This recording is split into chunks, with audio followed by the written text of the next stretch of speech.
तो बेटा हमने सबसे पहले ह्यूमन जीनोम प्रोजेक्ट के बारे में मेथड जो उसके मेथड्स थे बेटा, पहला वाला मेथड था EST that is express sequence tag, जहां मैंने आपको बताया कि आपने सिर्फ क्या किया बेटा, आपके जो जीन्स आपके एक्सप्रेस करते हैं आरएनए में उन्हीं को आप आइडेंटिफाई कर रहे हो, यानी सिर्फ एक्सॉन्स की बात कर रहे हो, बिकॉज एक्सॉन्स ही आपकी कोडिंग सीक्वेंस है जो खुद को एक्सप्रेस करते हैं।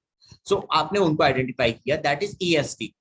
लेकिन सीक्वेंस एनोटेशन, एनोटेशन को मैंने बताया दैट इज, एनोटेशन का मतलब होता है बच्चों एक्सप्लेनेशन, यानी आप पूरे सीक्वेंस को एक्सप्लेन कर रहे हो। आप नाउ आप आपका ध्यान सिर्फ आपके कोडिंग सीक्वेंस पे नहीं है, अब आप पूरा का पूरा जो जीनोम है उसको एक्सप्लेन कर रहे हो, जिसमें आपका एक्सॉन भी आ गया और इंट्रॉन भी आ गया, ठीक है।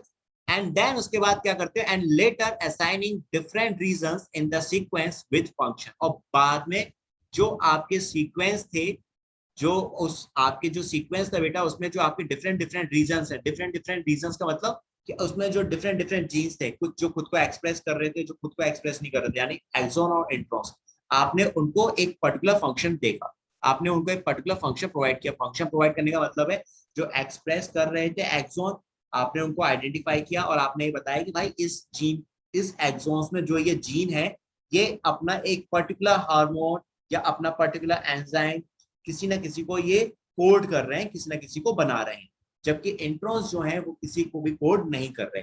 दैट इज आपने सबको एक अलग अलग आइडेंटिफाई करके उनको एक पर्टिकुलर काम उनका जो था वो उसका पहचान। बात समझ में आई बच्चों? इसको Yes, रिपीट sir. करूं, इसको रिपीट करूं क्या फिर से एक बार और, सीक्वेंस एनोटेशन को देखो। सीक्वेंस एनोटेशन को आप ऐसे समझो कि जैसे ये आपका यहाँ पे आपने क्या लिया, डीएनए, ये आपका डीएनए, ये डीएनए के अंदर आपके जीनोम है, दैट इज आपका पूरा जीन सीक्वेंस है, ABCDEFGHIJKL, ये आपका जीन सीक्वेंस था। अब ये जो जीन सीक्वेंस था यहाँ पे आपके एक्सॉन भी हैं और इसमें आपके इंट्रॉन्स भी थे, इसमें आपका एक्सॉन भी आ गया, सीक्वेंस सैनिटेशन कर रहे हो आप, सीक्वेंस को एक्सप्लेन कर रहे हो, तो इसमें एक्सॉन भी आ गया और इसमें आपका इंट्रॉन भी आ गया, दोनों ही आपने इसमें इन्वॉल्व किया। अब आपने जब इनको इन्वॉल्व किया उसके बाद आपने फिर इनमें पहचानने का काम किया कि भाई कौन सा खुद को एक्सप्रेस कर रहा है, कौन सा खुद को एक्सप्रेस नहीं कर रहा, ठीक है। अब आपने देखा यहाँ पे भाई कि आपका जो जीन है, लाइक जैसे कि यहाँ पे सी हो गया, ए हो गया, बी हो गया, ई, जी, आई, ये वो जीन्स थे जो खुद को एक्सप्रेस कर रहे थे, यानी ये वो थे जो खुद को खुद ना कोई जो कोई ना कोई कैरेक्टर शो कर रहे थे, कोई ना कोई आपका एंजाइम हार्मोन व्हाटएवर उसमें कुछ बना रहे थे। तो आपने इनको पहचाना, इनके फंक्शन को पहचाना और इनको आइडेंटिफाई करके अलग कर दिया।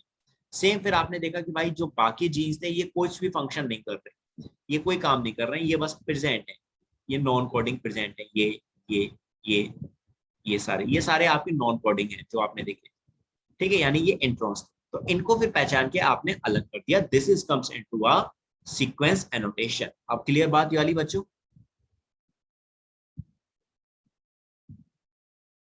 Done? Yes, Now is sir. it clear now?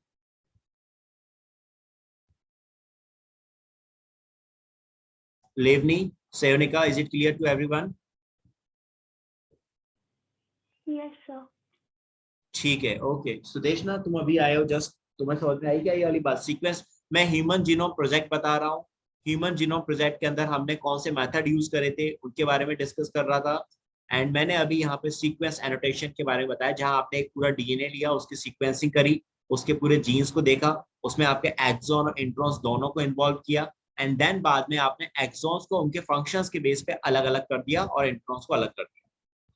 And then उसके बाद क्या किया, for sequencing first the total DNA from cell is isolated and broken into relatively small sizes in fragments. अब भाई जब आप सीक्वेंसिंग कर रहे हो तो उसके लिए आपको क्या चाहिए, डीएनए चाहिए, उसी की तो सीक्वेंसिंग करोगे। तो डीएनए को आप पहले क्या कर रहे हो, सेल से आइसोलेट कर रहे हो, आइसोलेट यानी ले रहे हो सेल्स में से डीएनए को अलग किया, देन उसके बाद आपने उसको क्या किया, छोटे छोटे फ्रैगमेंट्स में डिवाइड कर दिया। इस लाइन को देखो, यहाँ समझ, अंडरस्टैंड दिस लाइन हियर, कैसे करते हैं ये चीज हम, try to understand this thing. आपको सबसे पहले क्या चाहिए, डीएनए। तो आप डीएनए कैसे लोगे, हवा में तो मिलेगा नहीं, आपने कोई सेल ले लिया या कोई टिश्यू ले लिया, आपने सबसे पहले इसमें से आपको डीएनए को एक्सट्रैक्ट करना है, ठीक है, डीएनए को आपको इसमें से एक्सट्रैक्ट करना है, आपको डीएनए निकालना है इसमें से। तो डीएनए को एक्सट्रैक्ट करने के लिए आप क्या करोगे बेटा, दैट इज आप सबसे पहले यहाँ पर इसमें क्या करोगे, इस सेल का सेंट्रीफ्यूगेशन कराओगे। सबसे पहली जो मेथड है, सबसे पहली जो टेक्निक यूज करते हो दैट इज कॉल्ड सेंट्रीफ्यूगेशन, जिसमें आपने डीएनए को सेल से अलग कर लिया। सेंट्रीफ्यूगेशन में क्या हुआ, DNA that is separate from cell,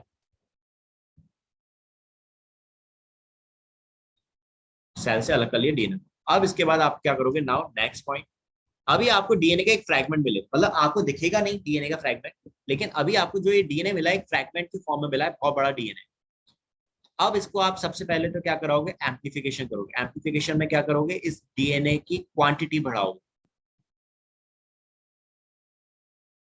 यहां आपने डीएनए की जो क्वांटिटी है, आपका जो सैंपल है डीएनए का, उसको इंक्रीज करा। अभी आपके पास बहुत कम था शुरुआत में सेंट्रीफ्यूगेशन के टाइम पे, अब आपके पास एम्प्लीफिकेशन कराने के बाद डीएनए बहुत ज्यादा हो गया। ये करते हैं हम लोग आपका पीसीआर मेथड। पीसीआर एक मशीन का नाम है जिसके थ्रू आप एम्प्लीफिकेशन करते हो। पूरा नाम होता है इसका पॉलीमरेज चेन रिएक्शन। आपने पीसीआर करा, और पीसीआर कराने के बाद फिर आप क्या करते हो, जो आपका डीएनए आपको मिला है ज्यादा, इस डीएनए को आप लोग ट्रीट कराते हो रेस्ट्रिक्शन एंजाइम के साथ। रेस्ट्रिक्शन एंजाइम, रेस्ट्रिक्शन एंजाइम्स जो होते हैं that is called restriction endonuclease या एक्सोन्यूक्लियस, दो तरह के होते हैं। मैं अभी फिलहाल एंडोन्यूक्लियस की बात कर रहा हूँ, जो न्यूक्लियस में आपके अंदर से कट लगाएगा, यानी इस डीएनए का फ्रैगमेंट कर देगा, छोटे छोटे पार्ट्स में इस डीएनए को डिवाइड कर देगा। इन्होंने, हमने डीएनए जो मिला पीसीआर के बाद, हमने उस डीएनए को रेस्ट्रिक्शन एंजाइम के साथ ट्रीट कराया, और एज अ रिजल्ट हमें क्या मिला, डीएनए फ्रैगमेंट्स, हमें डीएनए स्मॉल फ्रैगमेंट्स हमें मिलते हैं। तो यहाँ आपको सीधी एक लाइन बता दी कि आप क्या कर रहे हो यहाँ पे इस लाइन में, कि यहाँ आपको एक चीज बोल दी कि सीक्वेंसिंग जब आप करोगे तो सीक्वेंसिंग में आप पूरा डीएनए चाहिए होगा, उस डीएनए को आप सेल से लोगे, आइसोलेट कर लोगे, एंड देन उसको छोटे छोटे फ्रैगमेंट्स में डिवाइड कर लोगे। तो छोटे छोटे फ्रैगमेंट्स में डिवाइड करने से पहले आप पहले उसको सेंट्रीफ्यूगेशन करोगे, एम्प्लीफिकेशन करोगे, एंड देन उसके बाद उसको आप रेस्ट्रिक्शन एंजाइम की हेल्प से छोटे छोटे फ्रैगमेंट्स में डिवाइड करोगे। अब क्लियर वाली बात, Levni, Sudeshna and Sayonika? Yes sir. ठीक है, तो फिलहाल तुम यहाँ तक लिखो सारे बच्चों। ओके बच्चों, यहाँ तक लिख लो, फिर मैं इसके बाद आगे समझाऊंगा, क्योंकि ये एक्सप्लेन बाद में आराम से करूंगा, थोड़ा इंपॉर्टेंट है। सयोनिका, लेवनी, सुदेशना, बेटा आप लोगों ने प्लाज्मिड पहले भी सुना हुआ है ना?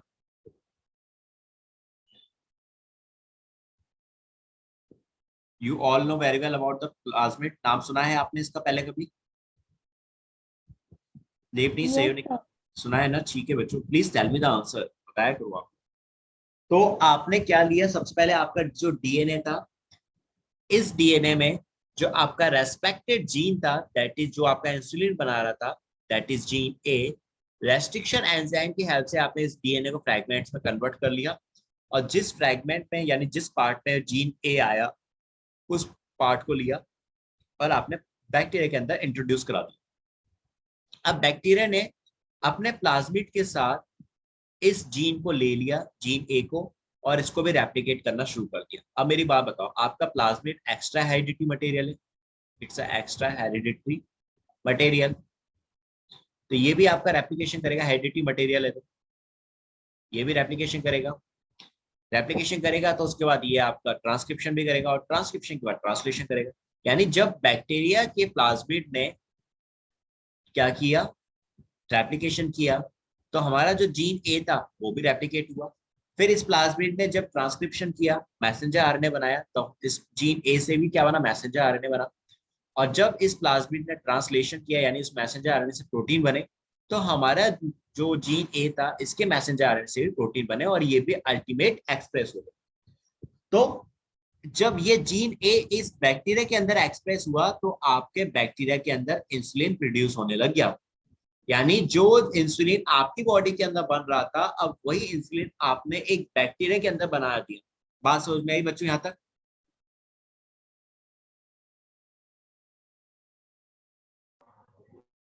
Sir please repeat. I said only one thing कि जो डीएनए आपकी बॉडी के अंदर जीन ए जो होता डीएनए में इंसुलिन बना रहा था, आपने वो डीएनए से जीन ए लिया, आपने बैक्टीरिया के अंदर डाल दिया। अब बैक्टीरिया के अंदर जब उस जीन ए ने खुद को एक्सप्रेस किया तो उसके अंदर भी इंसुलिन बैक्टीरिया में बनने लगा। ये वाली बात समझ में आई बच्चों? Yes sir. अब आपने इस प्लाज्मिड को लिया जिसमें आपका जीन ए था, बैक्टीरिया का ये प्लाज्मिड लिया, और जो भी सुटेबल होस्ट है जिसके अंदर भी आपको ये प्लाज्मिड डालना था, उसके अंदर आपने ये प्लाज्मिड इंट्रोड्यूस करा दिया, और उस होस्ट सेल के अंदर भी क्या बनने लग जाएगा, अब इंसुलिन बनने लग जाएगा। तो यहाँ आपने एज अ वेक्टर किसको यूज किया, प्लाज्मिड को यूज किया, और ये प्लाज्मिड किसका था, बैक्टीरिया का था। तो इसलिए इसको क्या बोला हमने, बैक्टीरियल आर्टिफिशियल क्रोमोसोम। अब बात समझ में आई? दैट इज आपके जो वेक्टर्स होते थे, अब समझ में आया क्या काम कर रहे हैं, आपके डिजायर्ड जीन को कैरी करते हैं आपके सुटेबल होस्ट तक। आपको अपने होस्ट के अंदर अगर प्लाज्मिड, वो क्या कहते हैं, अपना जीन डालना है जो आप चाहते हो, जो कैरेक्टर उसके अंदर बनाना चाहते हो, तो आपको एक वेक्टर की जरूरत पड़ेगी। आप अपने उस जीन को वेक्टर के अंदर डालोगे, फिर उस वेक्टर की हेल्प से वो जीन आप कहाँ पहुंचाओगे, उस होस्ट के अंदर। वो प्लांट भी हो सकता है, वो कोई एनिमल भी हो सकता है। बात समझ में आई Sayonika, Levni, Sudeshna? Is it clear now? Please yes tell me. Sir. Okay, अब ये वेक्टर देखो आपके दो हैं। अगर आप, जैसे मैंने अभी आपको बताया कि आपने बैक्टीरिया का प्लाज्मिड यूज किया था एज अ वेक्टर, तो ये क्या हो जाते हैं, तब हम उसको क्या बोलते हैं, bacterial artificial chromosome.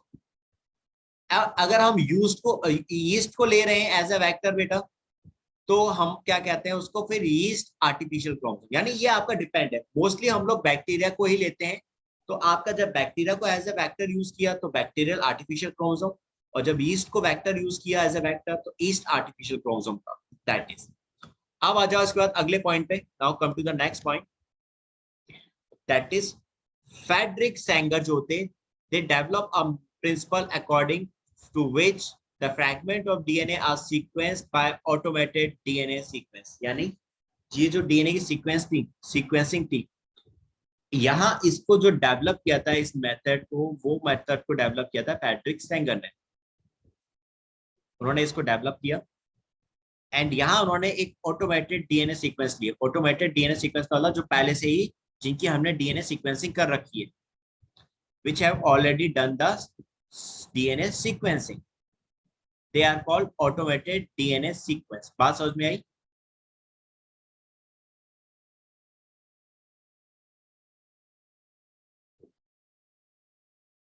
लेवनी, सयोनिका, Sudeshna? Sir और एक बार बता दीजिए। आई सेड आपके ऑटोमेटेड डीएनए सीक्वेंस का मतलब जो ऑटोमेटिकली आपका क्या कर रहे हैं, डीएनए की सीक्वेंसिंग करेंगे। फ्रेडरिक जो सेंगर थे, इन्होंने जब डीएनए की सीक्वेंसिंग करी थी, जिन फ्रैगमेंट्स को इन्होंने सीक्वेंस करना था, तो उसको सीक्वेंस करने के लिए उन्होंने क्या किया, ऐसे डीएनए सीक्वेंस लिए जो ऑटोमेटिकली सीक्वेंसिंग करना स्टार्ट कर दें, उसके लिए आपको कोई अलग से एफर्ट ना लगाना पड़े। तो इन्होंने डीएनए के फ्रैगमेंट्स के लिए ऑलरेडी जो ऑटोमेटेड डीएनए सीक्वेंस थे उनको लिया था। अब बात समझ में आई?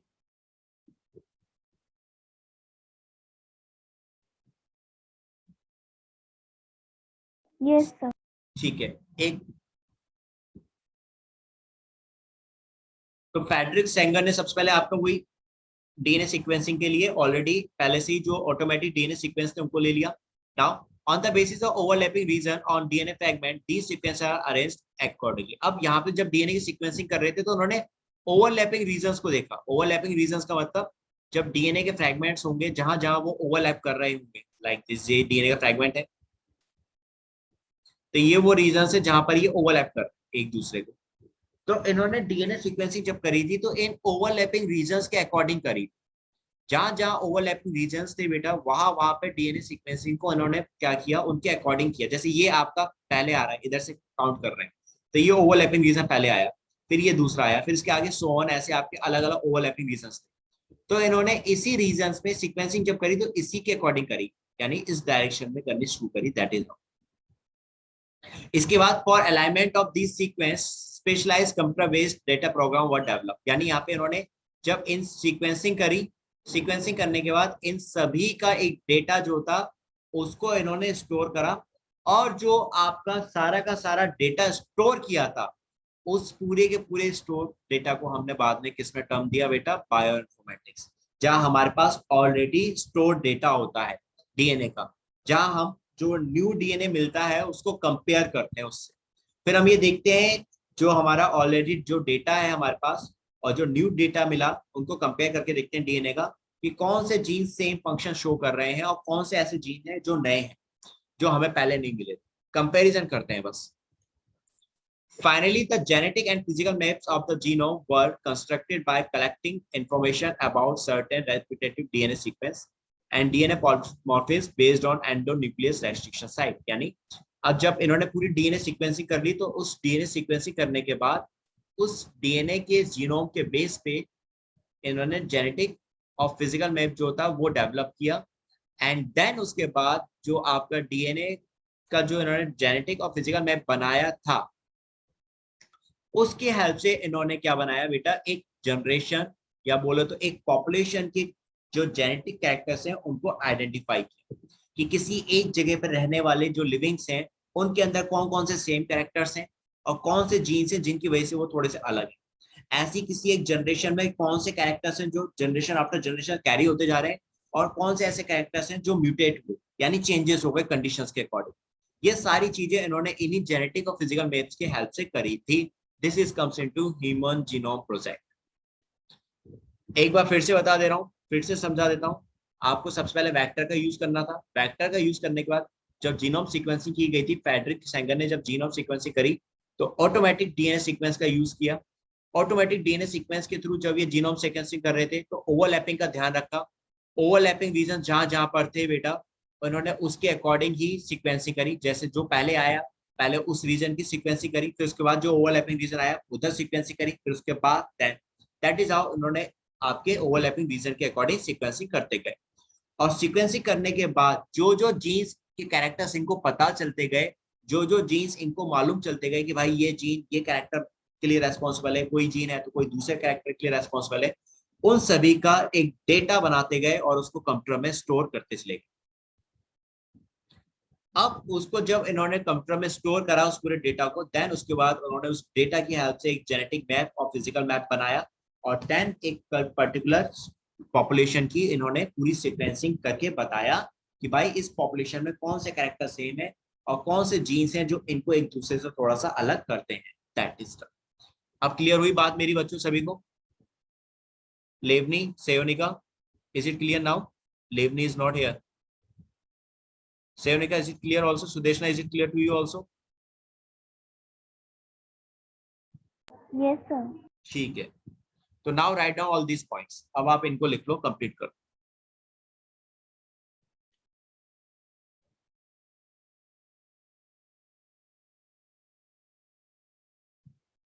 राइट डाउन, यहां से लिखना स्टार्ट कर दो आप।